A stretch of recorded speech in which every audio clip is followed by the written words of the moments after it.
The electric buzz that once surrounded Rodrygo goes at the Santiago Bernabéu has faded to a nervous murmur.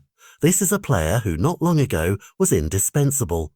He was the thrilling complement to Vinicius Jr., the hero of those impossible last-gasp UEFA Champions League comebacks, a player whose name was sung with fervour by the Madrid faithful. He arrived as a promise from Brazil and delivered as a present-day star, cementing his place under the guidance of Carlo Ancelotti, who placed immense trust in his ability to perform on the grandest stages.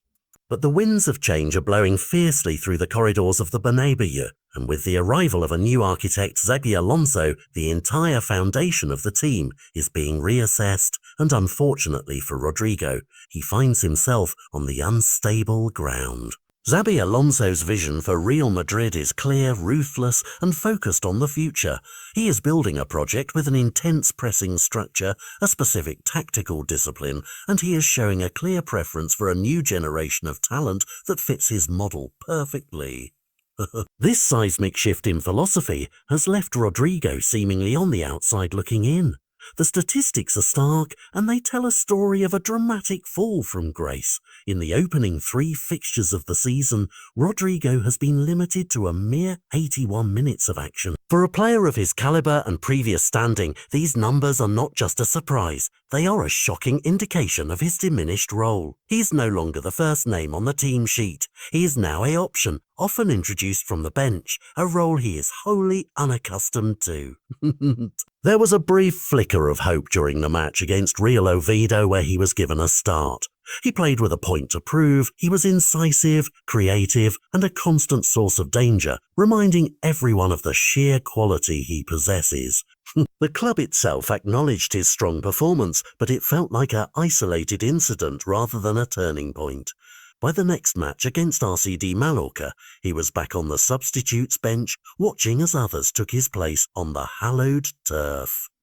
The emergence of a prodigious young talent like Franco Mastantuono, an 18-year-old Argentine who has immediately captured the imagination of the coaching staff and earned Alonso's trust, has further complicated Rodrygo's situation. The project at Madrid is now looking past him, investing in a future where he is not a central figure.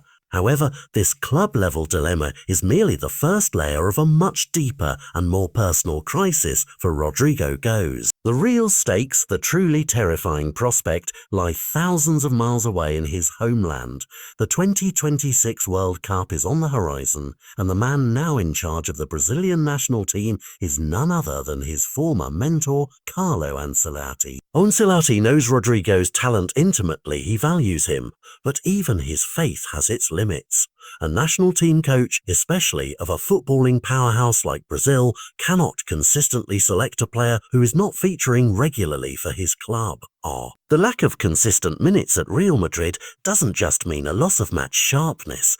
It means his name slowly slips down the pecking order. It means other in-form wingers like Rafinha or Martinelli present a more compelling case for selection. Every match Rodrygo spends on the bench is a missed opportunity to state his case, a silent weekend that echoes loudly in the ears of the Brazilian Football Federation. The dream of representing one's country at a World Cup is the pinnacle of any footballer's career, and Rodrygo now faces the horrifying possibility of missing out, not due to a lack of talent, but due to a simple lack of opportunity granted by his club manager. This places him at a career crossroads of unimaginable pressure.